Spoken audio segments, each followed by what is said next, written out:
இன்றைக்கு காதலை விரசம் இல்லாமல் படைக்கிற ஆட்கள் மிக குறைவு, மறந்து விடாதீர்கள். காதலை பற்றி பேசுவதும் காமத்தை பற்றி பேசுவதற்கும் இன்றைக்கு தரமான படைப்பாளிகள் இல்லை கம்பனை போல, மறந்து விடாதீர்கள். அவன்தான் திருடன் என்றிருந்தேன், அவனை நானே திருடி விட்டேன், முதல் திருடும் காரணத்தால் முழுசாய் திருட மறந்து விட்டேன். இப்படி படிக்கிறவனை உயர்த்துகிற சிந்தனை கம்பன் போட்டு கொடுத்தது. அது அப்படியே வைரமுத்து வாங்கினார். புதிதாய் திருடும் திருடி எனக்கு முழுசாய் திருடத்தான் தெரியல, ஐயையோ ஐயையோ பிடிச்சிருக்கு, எனக்கும் உன்னை பிடிச்சிருக்கு. இது இருங்கம்மா, எப்படி திருடுறாங்க ஒருத்தங்கிட்ட ஒருத்தர் எப்படி திருடுறாங்க. நாளான தாமரை 6 நாளாக தூங்கல. ஏதாவது தூக்க மாத்திரை இருந்தா போட்டு தூங்க வேண்டியதானே அந்த அம்மா. எப்படி பாடுறது பார்த்து. என்ன காரணம்? வறட்சி, சிந்தனை வறட்சி.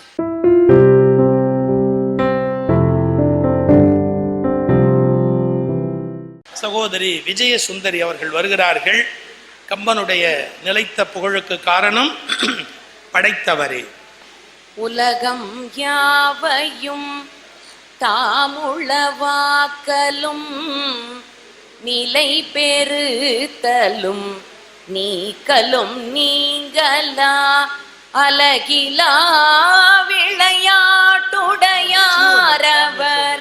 தலைவர் அன்னவர்க்கே சரணாங்களே.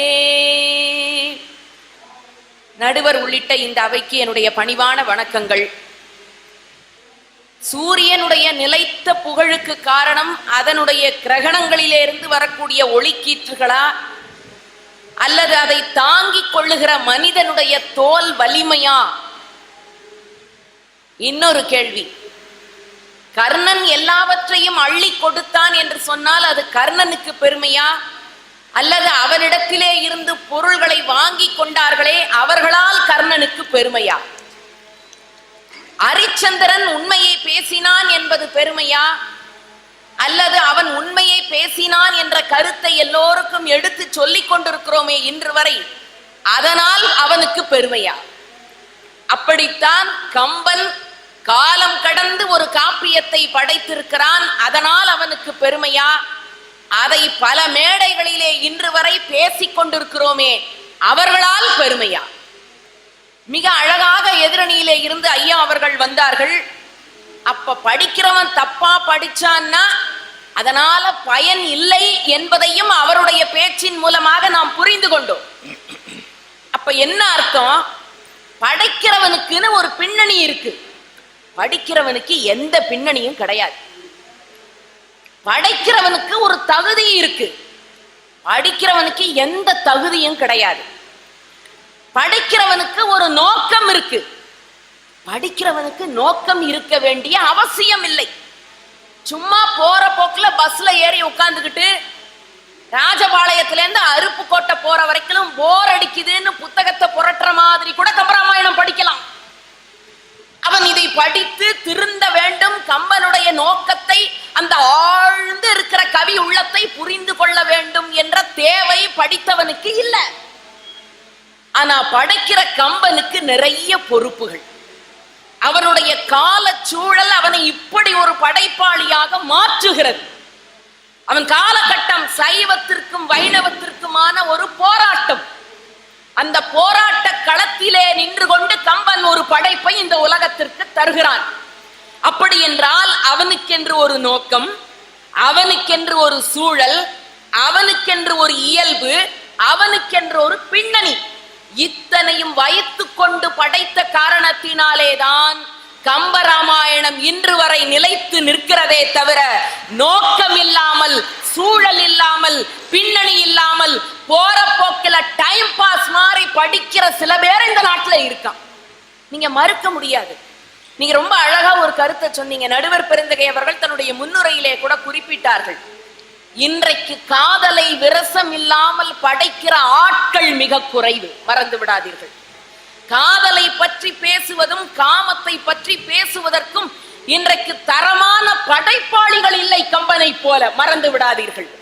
நீங்கள் குறிப்பிட்டீர்களே, இரவு பொழுது என்னை வருத்துகிறது, அவன் பார்த்த அந்த ஒற்றை பார்வை என் உள்ளத்தில் தைத்திருக்கிறது, முள்ளாக என்னை முடக்கி போடுகிறது என்றெல்லாம் கம்பன் சொன்னாரே, அதை ஒழுங்காக படித்து கம்பனுடைய பின்னணியை புரிந்து கொண்டு இன்னொரு படைப்பாளி கொடுத்தான் என்றால் எப்படி இருக்கும்? கண்ணதாசன் கொடுத்தான், மறுக்க முடியாது. கண்ணோடு கண்ணினை கௌவி ஒன்றை ஒன்று உண்ணவும் நிலை பெறாது உணர்வும் ஒன்றிட அண்ணலும் நோக்கினான் அவளும் நோக்கினாள். என்ன அழகான ஒரு காதல் காட்சி! கன்னி மாடத்துல நிக்கிற ஒரு பெண்ண, தரையில நடந்து போகிற ஒரு ஆண்மகன் எந்த அளவிற்கு பார்ப்பான், எத்தனை நொடி பொழுது மாத்திரைக்குள் அவளை உள்ளத்துக்குள் படம் பிடிப்பான் என்பதை கம்பன் அழகா கொடுத்தாங்க. அதை உன்னிப்பாக கற்று அவன் வழியில் நின்றதனால கண்ணதாசனால பாட முடிஞ்சுது. காட்டினில் ஒருவன் என்னை கண்டான், கையில் உள்ளதை கொடு என்றான், கைகளில் எதுவும் இல்லை என்றேன், கண்ணில் உள்ளதை கொடுத்து விட்டேன். இப்ப வர்ற வரைக்கும் அவன் திருடன், இப்ப இவ பெரிய திருடியா மாறிட்டாளாம். அவன்தான் திருடன் என்றிருந்தேன், அவனை நானே திருடி விட்டேன், முதல் திருடும் காரணத்தால் முழுசாய் திருட மறந்து விட்டேன். இப்படி படிக்கிறவனை உயர்த்துகிற சிந்தனை கம்பன் போட்டு கொடுத்தது. அது அப்படியே வைரமுத்து வாங்கினார்.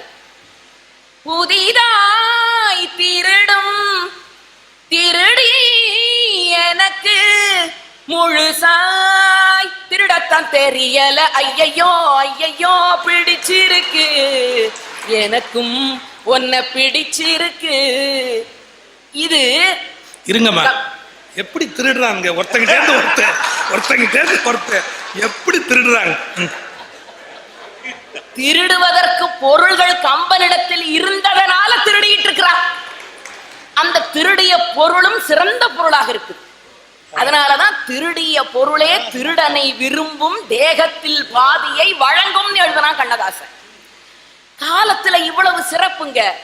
விரசம் இல்லாமல் 10 பேர் கூடியிருக்கிற அவையிலே ஒரு கருத்தை கொஞ்சம் கூட முகம் சுளிக்காமல் சொல்லுவதற்குரிய தகுதி ஒரு படைப்பாளனுக்கு வேணும். சீதையும் ராமனும் உறங்குகிறார்கள்னா கம்பனை தவிர அந்த காட்சியை ஒருத்தரால அவ்வளவு கண்ணியமா சொல்ல முடியலையே. அடுத்தவன் பொண்டாட்டி தூங்குறத இன்னொரு கவிஞன் கூட வார்த்தைகளால் அசிங்கப்படுத்தி விடக் கூடாது என்ற சிந்தனை கம்பனிடத்தில் இருந்தது. அதனால எழுதினா, அல்லை ஆண்டு அமைந்த மேனி அழகனும். இந்த 5 சொல்லு யாருக்கு? ராமனுக்கு. அல்லை ஆண்டு அமைந்த மேனி அழகனும் அவளும். ஏண்டான்னா, சீதை உறங்குகிற பொழுது மாற்றான் மனைவியை வார்த்தைகளால் கூட வர்ணிக்க கூடாது என்ற இலக்கணத்தின் உச்சியில் கற்போடு வார்த்தைகளை கம்பன் பயன்படுத்தினார். மன்னிக்கணுங்க, இன்னைக்கு ஒரு படைப்பாளியை நீங்க அப்படி தேடி கண்டுபிடிச்சிட முடியுமா? நாளான தாமர 6 நாளாக தூங்கல. ஏதாவது தூக்க மாத்திரை இருந்தா போட்டு தூங்க வேண்டியதானே அந்த அம்மா. எப்படி பாடுது பார்த்து. என்ன காரணம்? வறட்சி, சிந்தனை வறட்சி, சொற்களில் வறட்சி. ஆனால் கம்பன் அள்ளி அள்ளி கொடுக்கிறான். ஒரே ஒரு கேள்வி இவங்களை பார்த்து நான் கேட்கிறேன். ஒரு பெரிய பெட்டி முழுக்க வைரக்கல்லு, தங்கக்கல்லு, கோமேதகம், வைடூரியம், புஷ்பராகம், நவரத்தனங்கள் மொத்தம் கொட்டி கிடக்கு. நான் போறேன், ஒரு கைய விடுறேன், எனக்கு வைரம் பிடிச்சிருக்கு, நான் அள்ளிக்கிட்டு வர்றேன். என் தோழி போகிறாள், அவள் கையை விடுகிறாள், மரகதம் அவளுக்கு பிடித்தது அள்ளி கொண்டு வருகிறாள்.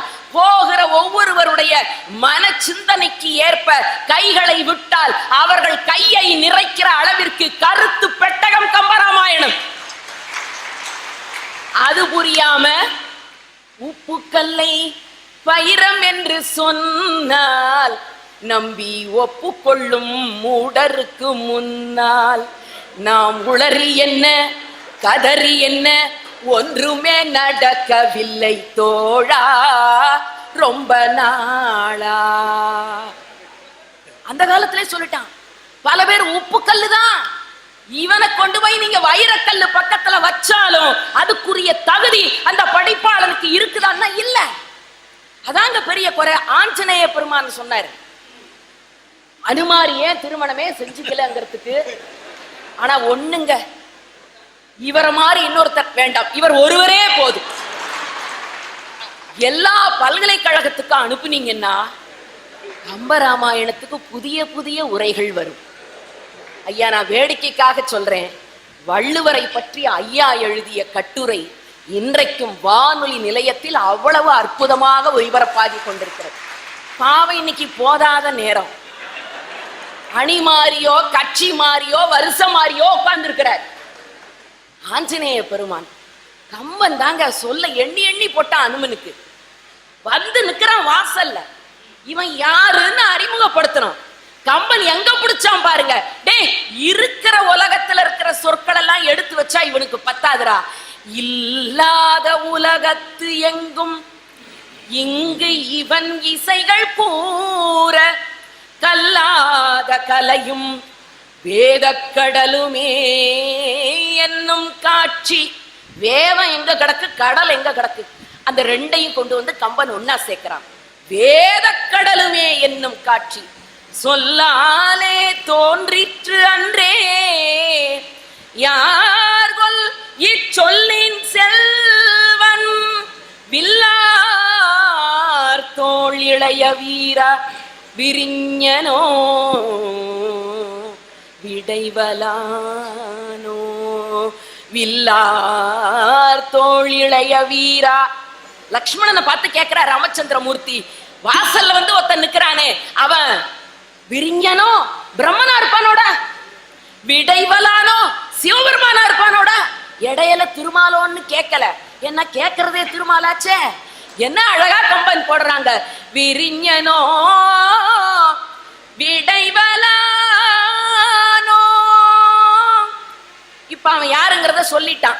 இப்ப அனுமன் தன்னை அறிமுகப்படுத்திக்கணும். இன்னைக்கு பேங்க் மேனேஜ்மெண்ட்ங்கிறான், லீடர்ஷிப் குவாலிட்டிங்கிறான், ஹவு டு ஃபேஸ் இன்டர்வியூங்கிறான்.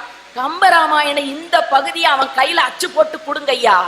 ஒரு பெரிய ஆள்கிட்ட தன்னை எப்படி பவ்யமா திவ்யமா அறிமுகப்படுத்திக்கணும்னு கம்பன் கத்து கொடுக்கறான். அவன் போய் நின்னானா அனுமன். ராமனை பார்த்த உடனே சொன்னானா, மஞ்சு என திரண்ட கோலமேனியா மகளிர்க்கெல்லாம்.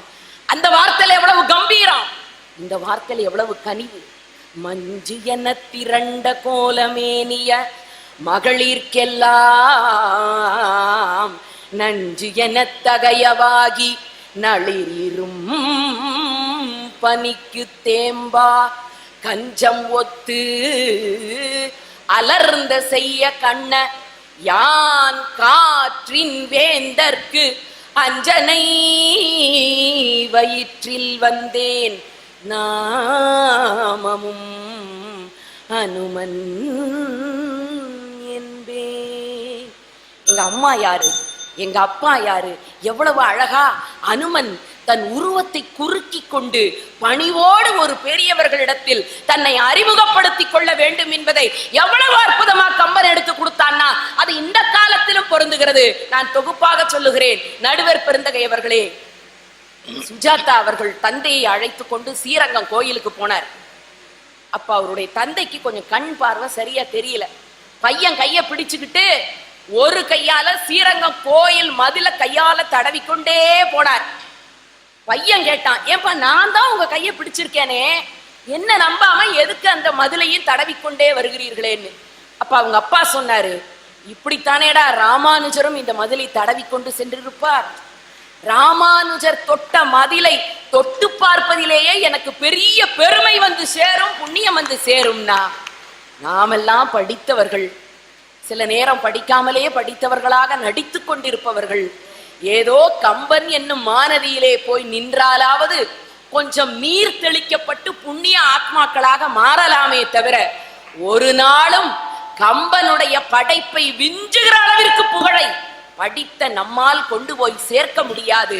நீங்கள் சொல்லலாம், மேடைகள் தோறும் இன்றைக்கும் எத்தனை காப்பியங்கள் இருந்தாலும் கம்பன் கழகங்கள் தான் தமிழ்நாட்டில் நிலைத்து நிற்கின்றன என்று சொன்னால் ஒரே காரணம், கம்பன் ஒரு உளவியல் அறிஞன், கம்பன் ஒரு வானவியல் சாஸ்திரம் அறிந்தவன், கம்பன் ஒரு கவிதை நயத்தை உடையவன், கம்பன் மிகச்சிறந்த மருந்து போடுகிற உள்ளத்தை கொண்டவன். இப்படி பன்முக ஆற்றல் கம்பனிடத்திலே விரிந்து கிடக்கிற காரணத்தினாலேதான் கம்பராமாயணம் இன்றைக்கு மட்டுமல்ல என்றைக்கும் நிலைத்து நிற்கும் என்று சொல்லி, ஏதோ படித்தவர்கள் தங்களை போன்றவர்கள் இந்த அரங்கத்தில் இருக்கிறவர்களுக்கு வேண்டும் என்றால் அதை எடுத்து விளக்கலாம். ஆனால் உங்களை போன்றவர்களை வீடுதோறும் நாங்கள் அழைக்க முடியுமா? முடியாது. ஆகவே இப்படி கூட்டம் நடந்தா வந்து உட்கார்ந்து சுகிசிவம் ஐயா இந்த பாட்டுக்கு என்ன பொருள் சொல்லுகிறார்னு கேட்கலாமே தவிர, கடைக்கோடியில் இருக்கிறவன் படிக்காதவன் இந்த பொருளை உணர முடியாது என்று சொன்னால், கம்பன் அவனையும் சென்று எளிமையாக அடைவது போல பாடல்களை எழுதியதனால் கம்பராமாயணத்தினால் தான் பெரும் புகழ் படைத்தவனால் மட்டுமே என்று சொல்லி விடைபெறுகிறேன். நன்றி, வணக்கம்.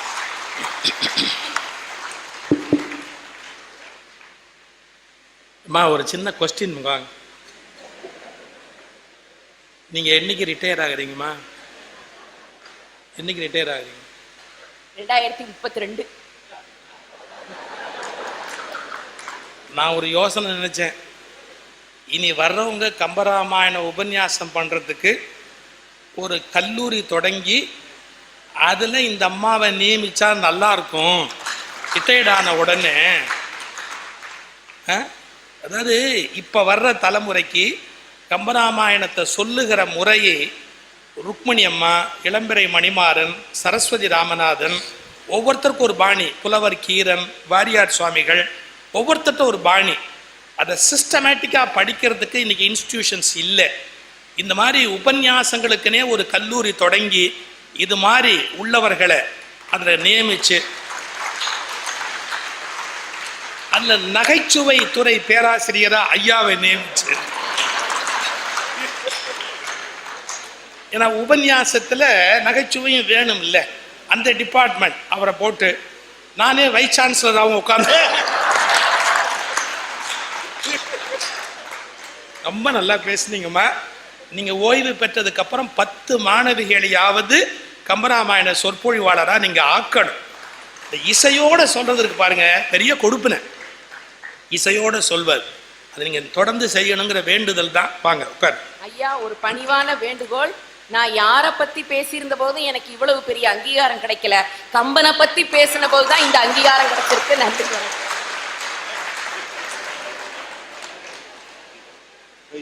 ஏன்னா நீங்க கம்பராமாயணம் படிச்சவர் இல்லையா, அதனாலதான் உங்களுக்கு இந்த அங்கீகாரம். இந்த தகவல் உங்களுக்கு பிடிச்சிருந்தா லைக் பண்ணுங்க, உங்க ஃப்ரெண்ட்ஸுக்கு ஷேர் பண்ணுங்க, மறக்காம எங்க சேனலுக்கு சப்ஸ்கிரைப் பண்ணுங்க.